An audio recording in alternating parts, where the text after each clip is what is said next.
The Atlanta Braves are the best team in baseball. Is Spencer Strider good enough to be the second ace behind Chris Sale for a postseason run? Or do you have to add at the deadline? Let's talk about it.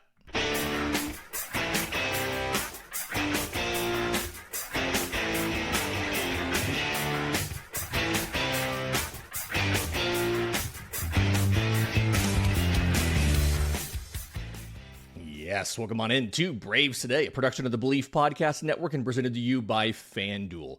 I'm your host, Lindsay Crosby, author of the Braves Today newsletter over at bravestoday.com. I want to talk about the Toronto Blue Jays. Braves start a series with them tonight in Truist Park.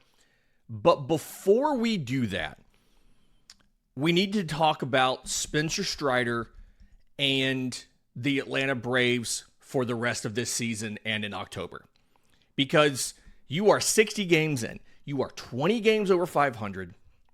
The Braves are World Series contenders. In every season, I feel like there's, 6 teams, maybe 8 teams that you legitimately feel like could win a World Series. And the Braves are pretty high on this list. Dodgers, I'd say the Yankees, by virtue of being in the American League, are probably pretty high up there. And I think right after those two teams are the Braves. Braves Today sponsor FanDuel agrees with me. Plus 1,000 odds, third best odds to win the World Series, behind only LA and New York. And some of the teams that they have pretty high up here, like Cleveland, plus 2,500. I don't think Cleveland's going to do this. Milwaukee, plus 1,700. They finally have a horse, top of the rotation, in Jacob Misiorowski, the kind of guy whose stuff works in the postseason. But they've had that before with Corbin Burns. And they weren't able to get it done. Seattle Mariners, plus 1,200. Their offense has to get better. So many teams that you would expect to be among your top contenders have flaws. Phillies, that outfield is bad. Unless they're going to go trade for Mike Trout at the deadline, which they'll probably try if he's available. But it feels like it's a weaker playoff field than usual. The Astros aren't going to be in there, right? The Red Sox aren't in there. Looks like the Tigers aren't going to be in there. So Atlanta's going to be active at the trade deadline. Alex Anthopoulos said that. He said that on Sunday on the Braves Vision broadcast. He said they're already evaluating the minor leagues so that they can figure out who is tradable and who's not. But the biggest question that's going to come up, probably even more so than adding a bat, because I feel like they'll add a bat. The biggest question that's going to come up is, do you have enough aces? Because I interviewed John Smoltz for the show 2 years ago at this point now. And he told me to win in the postseason, you need 3 hot starters, 3 hot hitters, 3 hot relievers. Ronald Acuna Jr. can be that hitter. Drake Baldwin can be that hitter in the postseason. Matt Olson can be that hitter in the postseason. Michael Harris can be that hitter in the postseason. You can see a path to get to 3. You add a bat at the deadline, you've got 4 or 5 candidates to give you 3. You need 3 hot relievers. Guess what? Lee, Suarez, Iglesias. I still think they'll add a reliever, but you've got some hot things there. But when you look at starters, there's a lot more questions, right? Because with the hitters, the question is health, right? And are they slumping? With the relievers, the question is health. Can you just get those guys to the postseason? With the starters, it's not that simple. Because Chris Sale, yes, he is a number 1. He is a top 5 pitcher in baseball when he is healthy. As long as you get him to the postseason healthy, you've got your number 1. But behind him, is Spencer Schwellenbach going to come back and look like an ace? Is Hurston Waldrep going to come back and maybe look like an ace? Is Spencer Strider ace caliber, or can he get there by the postseason? As much as we need to get Austin Riley going, this question right here, which of these starters can you trust in the postseason to make your 3-man rotation? This is the biggest question the Braves need to answer between now and the end of September. To me, it's just barely above Austin Riley. You need to figure that out, right? You've got him signed for a bunch of years, but I named a bunch of names of guys that could step up and be your 3 hot hitters. The guys that I named for the rotation, multiple of them are going to have to step up to be your guy. So let's talk about adding an impact starter. But before we do that, let's talk about Spencer Strider. Because the thing here is he is not the 2023 version of Spencer Strider. When you just look at the numbers, he is not that guy. But when you look at who he was last year and how he struggled in several respects, right? He's not that guy either. The real Spencer Strider right now is somewhere in the middle. And the question is he closer to the 23 version or is he closer to last year's version? By the way, if you want a longer form version of this, I did write this up for the newsletter. But if you think about the 2023 version of Spencer Strider, he was very simple and yet very good at what he did. He threw 97-mile-an-hour four-seam fastballs. Fantastic induced vertical break, that carry up in the zone. He threw a gyro slider that was 87 or so. And both of those pitches, by combination of both how good they were and how often he threw them, they both graded out as some of the best individual pitches in baseball. In 2023, Strider combined the fastball and the slider for 92.7% usage. It was a reliever's pitch mix in a starting role, and it absolutely worked. Because again, these were some of the best pitches in baseball. The rest of that was taken up by a changeup that wasn't very good. And I remember being in Northport in 24 and talking to Strider after a start. I was pretty nervous, I'll be honest. He probably was like, who is this stuttering guy talking to me here? But he told me that as he's learned more about biomechanics in his body and everything, he understands the changeup is just not a pitch that he can throw that well.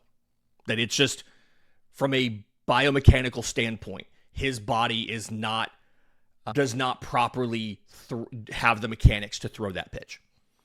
And so the ceiling is where it was, and he could not throw it 50% of the time. And he talked about this at times. Like his philosophy, rather than throwing my third best pitch 5% more, I'd rather just throw my best pitch more. Make them show that they can get it. Make them show that they can beat it. And in 2023, in that postseason, we really saw what it looked like when you were struggling to beat them with that two-pitch arsenal. And that's what prompted my question. When we played Philly in the 2023 NLDS, the Phillies had the game plan, we're just going to sit on the slider. We're just going to be waiting for that slider every single pitch. And if we get a fastball, a 96, 97-mile-an-hour fastball, we'll be a little bit late on it. We'll just foul it off, and we'll wait for a slider. We'll wait for him to miss a location on a slider or to leave one where we can hit it. And the adjustment Strider had, he wasn't comfortable throwing more changeups, so really all he could do was just ramp up that fastball velo to 100 miles an hour, trying to get it past their bats. That's what prompted adding the curveball. That's what prompted tweaking the changeup this last offseason to make it better. And so my question now is, can he be good enough with this 4-pitch mix, but not able to average 97 on his fastball, still missing a tick or two in velocity from the slider? Can he be good enough to be your number 2? And I think the answer is yes. And the good news is you have time to figure that out. I think the answer is yes. When you look at what he is doing very well this season, he is not allowing a lot of hits and not allowing guys to square up these baseballs really well. His hard hit rate is in the 74th percentile. The expected batting average off of Spencer Strider is 98th percentile in baseball. It's part of the reason why he has an actual 377 and an expected of 290. Now, he has struggled, right? Lefties are slugging 500 off of him. In 2023, their slug was like 350. And he's given up 6 home runs. 5 of them have come to lefties. And it's not like it's one specific problem. We looked at Dylan Lee last year, and it was like he's gotten some bad luck on some sliders, right? We talked about Tyler Kinley just recently. Some bad luck on some sliders. He missed locations, and then they rocked every single one that he missed. With Strider, 3 of these homers are on fastballs. They're all in different parts of the zone. One was a slider middle down. One was a curveball below the plate that Kyle Stowers went down to get. And when you look at it now, he has a 4.7% homer rate, which is worse than last year, and a 52% fly ball rate, which when you play small ballparks like Cincinnati and things like that, that kind of thing can hurt you. LA, the Dodger Stadium, plays a little smaller at times for home runs. That kind of stuff can hurt you. But the question we kind of have to figure out here is how much of this is real and how much of this is sample size flukiness. And to bring out an old chestnut here, I think 2 things can be true at once. This version of Spencer Strider is not the guy that he was in 23. But a lot of the batted ball results on the individual pitches don't line up with the expected results because of small sample size shenanigans. His fastball, 49 more points of slug than he expected. Okay, that's fine. The slider, 238 more points of slug over the expected. The curveball, 206 points over expected. That's why his actual ERA is a 3.77 and the expected is a 2.90. When you look at, and again, it is small sample sizes. He has had 11 sliders put into play. He has had 11 curveballs put into play. A lot of those balls are out because he also right now is running a very outlier pulled fly ball rate. 28.6% of the batted balls off of Spencer Strider are pulled in the air. That's bottom 15 in baseball. That's not 15th percentile. That's bottom 15 among every single starter in baseball. The MLB average is 16%. He's at 28. I guess when you round it, 17% and 29. But the point is, now some of this is small sample size. And so when you look at all the ERA estimators, a lot of them, not all of them, a lot of them think he should be better than where he is. Again, actual of 377, the expected's 290 because it's looking at the batted ball profile. He's not allowing a ton of hard contact, but when he is, it's almost always in the air to the pull side. That's why his barrel rate's so bad. He has a ton of walks. It's 13.4% right now. If you take out the Coors Field appearance, it's down to 11%, which is still not great. It's still worse than average, but it's not that much worse than average this season. And it's more than 2% lower than where he's listed out for the season. And so when you look at, again, the ERA estimators, expected FIP has him right where he is. Expected ERA has him better than where he is. And when we come back, I want to talk about realistic expectations going forward and whether you need to go grab an impact starter at the deadline. We'll do that next, right here on Braves Today. But first, this episode's brought to you by our friends at IQ Bar, our exclusive snack, hydration, and coffee sponsor. IQ Bar protein bars, IQ Mix hydration mixes, and IQ Joe mushroom-infused coffees are the delicious, low-sugar brain and body fuel you need to win your day. The Ultimate Sampler Pack is a great way to try all of their products and flavors. You get 9 IQ bars, 8 IQ Mix sticks, and 4 IQ Joe sticks. And all their products are clean label certified and entirely free from gluten, dairy, soy, GMOs, and artificial ingredients. With over 20,000 5-star reviews and counting, More people than ever are fueling their busy lifestyles with IQ Bar's brain and body boosting bars, hydration mixes, and mushroom coffees, and their ultimate sampler pack includes all three. Right now, IQ Bar is offering Brave Today listeners 20% off of all of their products, including the ultimate sampler pack, plus free shipping. To get your 20% off, text MLB to 64000. That's MLB to 64000. That's MLB to 64000. Messages and data rates may apply. See terms for details. Okay. Expectations for Spencer Strider going forward. The fastball is not the exact version that it was in 2023.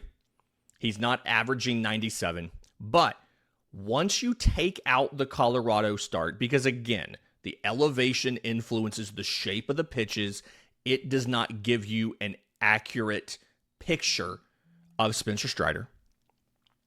Then the fastball has the same induced vertical break as it had in 23. So it's a tick or two lower. He can run it up to 97. He's not averaging 97, but the shape is the same. The slider has lost about 10% of a whiff rate, but he is throwing the curveball more, and the curveball has similar whiff rates, over 50%, like the 2023 slider did. He's walking more batters this year, but he's also allowing a lower batting average, a lower hard hit rate, and mostly, except for some of these pull side shots, less optimal launch angles. I don't think he's going to be the 281 strikeout guy from 2023 that set the franchise record. But I think he's a better pitcher. He's a more complete pitcher and a more sustainable pitcher from the perspective of if one pitch is not working or if the opponents have a game plan to take one specific pitch away, he has enough other pieces in the added curveball, in the improved changeup. Despite what he told me at spring training in 24, he has found a way to make the changeup better. So he is a more complete pitcher. And if this continues on the trend that he is on now, where he's ticking up in velocity a little bit, the shape of the fastball is improving, he's getting more and more whiffs, I think Spencer Strider will be somebody you can count on to start one of your first 3 games in a postseason series. The thing that's tough here is I don't know if Hurston Waldrep or Spencer Schwellenbach are going to get there. Again, Waldrep started a rehab appearance yesterday. He pitched complex level. He pitched 2 innings. He walked 2, didn't strike anybody out, threw 26 pitches. I am entirely unconcerned about what's going on with Hurston Waldrep. Right? This is something, don't panic about this at all. This is very much a first time in competition since last year, since last September. He's going to continue to working on getting back. If you look at the time frame, then he'll have up to 30 days max before he's required to come back. And so you will have him for July. So you'll have a month to evaluate Hurston Waldrep before you get to the trade deadline. Spencer Schwellenbach, we got the update that he's throwing. He's committed to coming back this season. But, quote, that's the goal. But it's a lot more up in the air than maybe I realized it was going to be.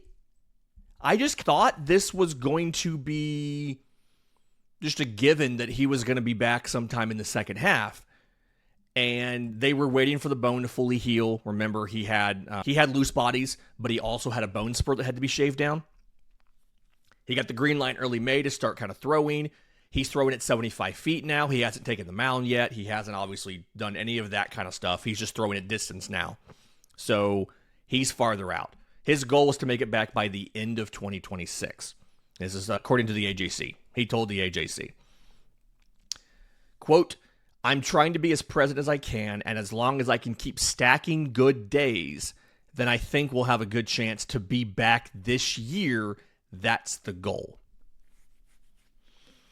I don't think it's smart to count on anything from Spencer Schwellenbach. If you get him, great. If he's good enough, great. Don't count on having him as one of your postseason starters. So Sale, provided he's healthy, is a yes. Strider's a maybe. Waldrep's a maybe. You got to go get a guy. The Braves are going to have to go get a guy. There's a couple options here, right? I do think, and I heard 680 The Fan talking about this yesterday. I think this is the year to push in some chips and go for it. You are the best team in baseball record-wise. You are the second best team in baseball run differential-wise. This is the year to be a little more aggressive at going to get reinforcements. I don't think they're going to get Tarek Skubal. It's probably not even worth discussing on this show, honestly.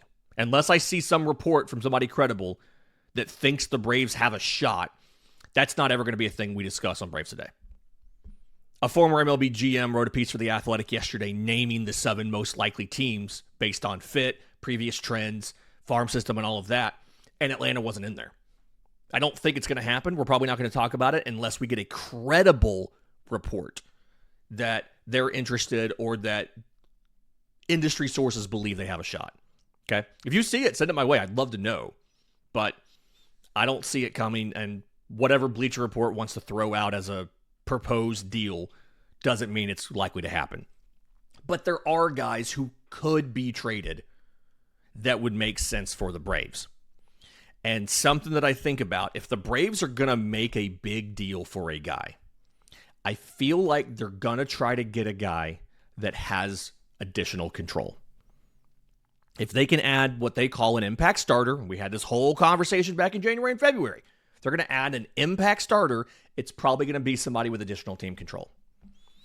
And so my thoughts real quick go to a couple places. Joe Ryan of the Twins. Maybe they make a package deal, and if Byron Buxton's willing to waive his no trade, maybe Byron Buxton's part of that deal too. Can you imagine if the Braves go out and get both Joe Ryan and Byron Buxton? It would cost a ton. It would hurt.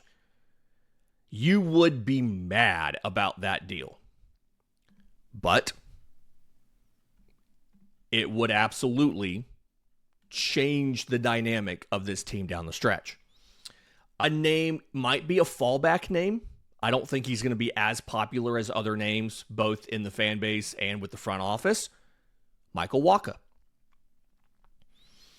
He has a 3.23 ERA right now. That's a little bit higher, or a little bit lower than the expecteds. But he's got one of the best off-speed pitches in baseball in his changeup. His fastballs, he throws all 3 fastballs. They grade out really well. The areas where he struggles a bit, and he's the kind of pitcher that doesn't get a lot of great spin, his curveballs and sliders together aren't that great, and they're his least. He combined to throw those 18% of the time. Feels like a thing where Atlanta may try to help him improve those if they go out and get him. But he has additional control. He's signed for 27. He's making $18 million this year. You only play the prorated portion of that. He's making $14 million in 27. He does have some incentives there, up to $4 million, depending on innings pitched. And then he has a club option for $14 million for 2028. So that could be a thing where Atlanta says, we want to. And Walk is probably a guy that they would try to get if they do feel better about about Waldrep and or Strider. It's like, here's a veteran who can navigate you through a postseason start. And then here's a guy who can, next season, be your number 4, number 5, give you innings, play a Charlie Morton role, right? Give you reliable innings, just post every 5th day. If you look at his innings counts in the last couple seasons, he threw 172 last year, 166 the year before that.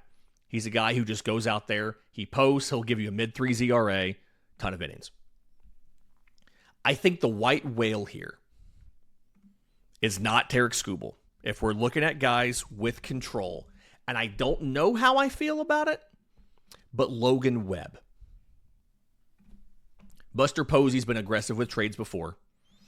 I don't think they would move Adames or Chapman or Devers or anything like that. But if Logan Webb was somebody they were willing to move on from, he's making $23 million this year. He's making $23 million in 27, $24 million in 28. He has a $1 million trade assignment bonus. So if you acquired him, you'd in essence be paying him $24 million in 27 and 28. But you talk about a guy who has been reliable with innings. He's broken 200 in each of the last 2 seasons. He's made 31 or more starts in each of the last 4 years. And while his numbers are down a little bit this year, he has a 482.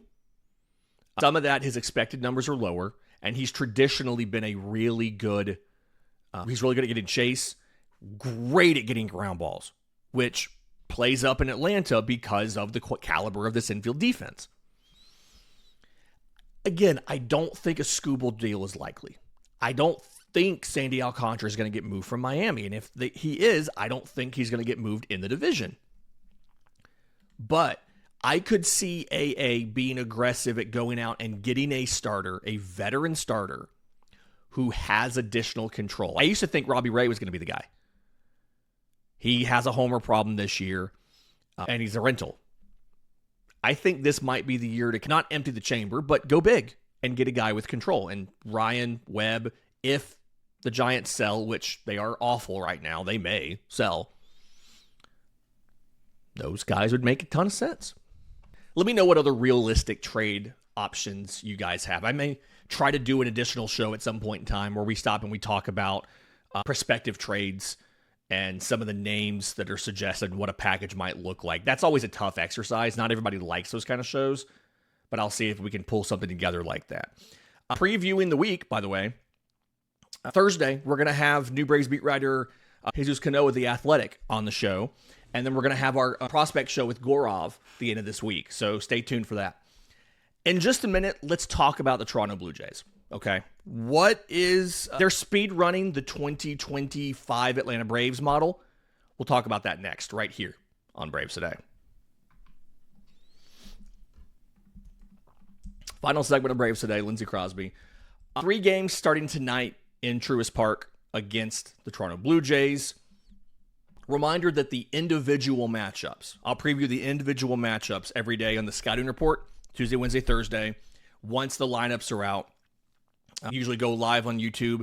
It's about 10 to 15 minutes going through the lineups, what the opposing pitcher does and throws, the bullpen status for both teams, all of that stuff.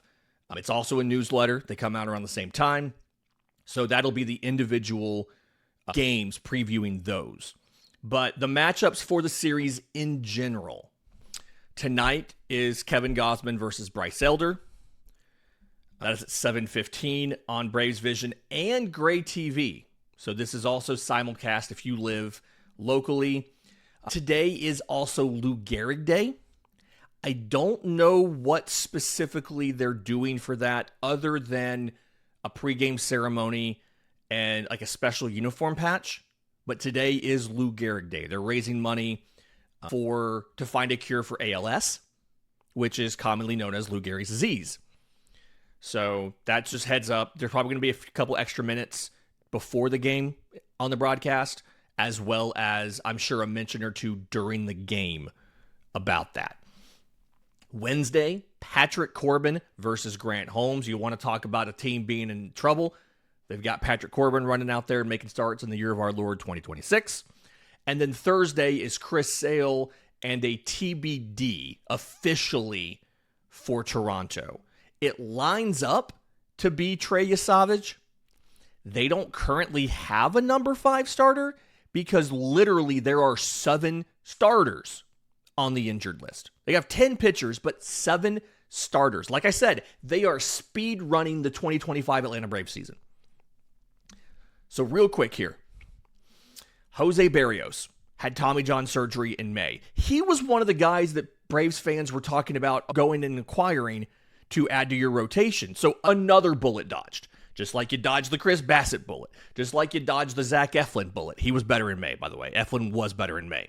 But you dodged the Pablo Lopez bullet. Which is, by the way, Pablo Lopez getting hurt and needing Tommy John. It's probably a reason why the Twins may be more willing to trade Joe Ryan. They've also lost other starters too, right? They DFA'd Simeon Woods Richardson. Bailey Ober's hurt right now, I believe. They're also down a lot of starters too, so that might be why they go ahead and blow it up. Anyway, So Jose Barrios, Tommy John surgery. Shane Bieber is down with elbow inflammation still. Right? He was dealing with it last fall, persisted through the winter. He's still not back. Dylan Cease strained his hamstring 4 days after Jose Barrios went down. So Dylan Cease is out with a strained hamstring from May 24th. I believe Thursday would have been roughly around where he would have started. So we were robbed of a chance to see Dylan Cease. Lazaro Estrada has been down since April with a shoulder impingement. Bowden Francis went down in spring training for Tommy John surgery. They signed Cody Ponce as a free agent. He tore his ACL in April, similar to Joey Wentz did. And then Max Scherzer has been awful. But also he's down with forearm tendonitis, and he's also dealing with ankle inflammation while he's been down. So they are down 7 starting pitchers. They're down a couple relievers. Yimi Garcia went down late last year for arthroscopic elbow surgery. It wasn't Tommy John. I believe he had like loose bodies, bone spur thing. Joe Mantiply is down with knee inflammation. Tommy Nance is down with a forearm issue. Both of those happened 2 weeks ago, like back-to-back days. And then on the offensive side, Alejandro Kirk had thumb surgery. They're a great catcher. He's just like a barrel with arms and legs. Great body type for baseball. It's fun. Infielder Lennon Sosa is down with the wrist issue that he suffered last week. Addison Barger came back from the injured list. He's the outfielder who can throw 100 miles an hour. He made 1 appearance in the outfield, uncorked 96 to get an outfield assist, and then started having elbow pain and left the game. He's not appeared since then. And then Anthony Santander, who had that 40-homer season and then was hurt most of last year, he had a surgery for a torn labrum, and I think he's out all of 26. So they are banking on a bunch of guys who, some of the same stars they had, right? Vlad Guerrero's still here. He was nicked up last week, but for the most part, he is playing. He's the same Vlad as far as average and on base, right? He's hitting almost 300, but he's not slugging a ton. His WRC plus is 120, but I think he only has 3 home runs at this point in the season. George Springer missed a little bit of time, but he's leading off still. His batting average is in the tank. He's slugging 359. He's really struggled to come back from injury. He's also 36, turning 37. It's an 84 WRC plus. They have a lot of guys who are like making decent contact, like Vlad, but not hitting for a ton of power, right? Dalton Varsho is cleanup hitter right now. He's their amazing center fielder. Converted catcher, by the way, if you forgot about that. They got Nathan Lukes in left. Jesus Sanchez, they grabbed him in spring training. He's playing right field. That kind of tells you how things are going. Ernie Clements at second. Andre Jimenez replaced Bo Bichette at short. He has a 71 WRC plus. This team offensively, they've got guys who individually can beat you from a power perspective, right? Kazuma Okamoto, they signed him as a free agent out of the NPB. He's got 12 homers. Yeah, they've got guys who can pop a homer at any given time, but on the whole, they're not a very threatening offense from a home run perspective as far as what they've done this season. Again, Vlad's got 3 in 245 plate appearances. He's on pace for 9. Dalton Varsho's on pace for 15. Jesus Sanchez has 6 homers. They've not been great in that regard. Stolen bases, the team's leader in stolen bases is Andre Jimenez with 6. They're not that much of a threat, but just like last year, a little bit diminished version of last year in the playoffs, but just like last year, they make a ton of contact. Individually, they have guys who are struggling in that regard. Springer's struggling in that regard. Okamoto's struggling in that regard. But on the whole, they're making a ton of contact. Nathan Lukes is hitting 301. Ernie Clements hitting 300. Vlad Guerrero's hitting 298. Varsho's hitting 260. They've got a lot of guys. They don't whiff a ton. Even some of their backups. Yohendrick Panago is a lefty. He's their 4th or 5th outfielder. He's batting 294. So it's a dangerous team from the perspective of you're going to have to work to get strikeouts. They're going to put balls in play. You're going to have to convert your plays, which the good news is, hey, you got Bryce Elder. Bryce Elder's great at getting ground balls. Grant Holmes on Wednesday, that's the kind of game where I worry. Is you get a guy like a Grant Holmes who is great the first time through, really struggles the second time through. And sometimes it's either issuing walks or being able to put away guys when he changes up his sequencing. This is a team where it's going to be hard to put away guys. So I worry about that Wednesday matchup. And then Thursday, I refuse to ever worry about a Chris Sale start. Trey Savage has not been great this year. He's really struggled. He came back. He's only made 7 starts. He had some injury issues earlier. So he's thrown 37 innings. He struck out more than 1 inning, but he's walked 17 in those 37. His ERA is good. He has a 2.19 ERA. But he's given up a lot of fly balls. He's walking a lot of guys. And so it's a good matchup for the Braves as far as it's simple sequencing, 4-seam, splitter, slider. That's all he does. He does those 3 things. He's throwing mid-90s this year. So because of some of the stuff, he's not pumping up super high velos. He's averaging mid-90s on the 4-seamer. It's simple sequencing. These are not, and I'm going to regret this, I know, on Thursday night. These are not traditionally the type of players the Braves have struggled with this year. He has an outlier splitter. The slider is there. It's not great. And he lives fastball splitter combo. Simpler guys. The Braves have not had as much trouble with guys like this as they've had the kitchen sink guys who throw 6 different pitches. They'll use any of them to any handedness. You can't sit for any specific tendency. And you just have to guard the entire zone all the time. That is not what Trey Savage does. So I feel like that's a better matchup than you would expect when you face a guy with a 2.19 ERA for that reason. Again, reminder, I'll go through all of these matchups on the scouting report each individual day before each game. We do it on YouTube first, right after the lineups come out.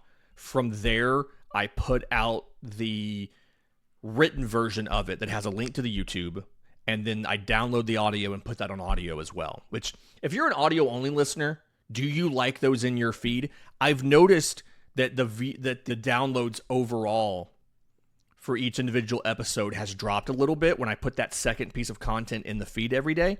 Do you guys not want me to do that? Is that something where on audio you'd rather not have this? There are charts involved.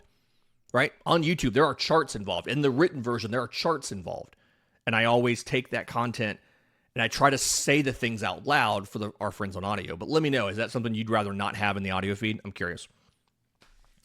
When you look at this bullpen, Jeff Hoffman has been removed for the most part from the closer role. He has an ERA over 6. He really struggled last year as well. He took the loss on Saturday. He's not been what they hoped. So I think the Braves dodged a bullet there. Remember, the Braves were going to sign him to make him into a starter. There was a shoulder issue and they backed out of the deal. We only found out about that after the Orioles went to sign him and backed out of the deal because of the shoulder issue. That's when we found out the Braves had tried and they backed out because of the shoulder. He ended up going to the Blue Jays and really hurt them in the postseason in the World Series. And then he's continued to be bad now. So Louis Varland's kind of the closer here. They're using Tyler Rogers as a setup. Brandon Fisher as a setup. Braden Fisher? Braydon. Braden? Kids nowadays. And then Jeff Hoffman. So it's an interesting bullpen setup here. They've got, right now, they're running extra guys back there because they only have 4 starters. So we'll see what happens. But anyway, that'll do it for Braves Today for Tuesday, June 2nd. Do me a favor. Make sure you please like the video. Please subscribe both here and at bravestoday.com. All the written stuff coming out. Taylor's coming out with his all organization team for the month of May. That'll be out in the next day or two. We're going to have another Prospect 3 Questions article coming out, as well as some more deep dives. We did something on Tyler Flowers recently. We did something on Grant Holmes recently. We did something on Spencer Strider recently. So check that out. Until next time, this has been Braves Today.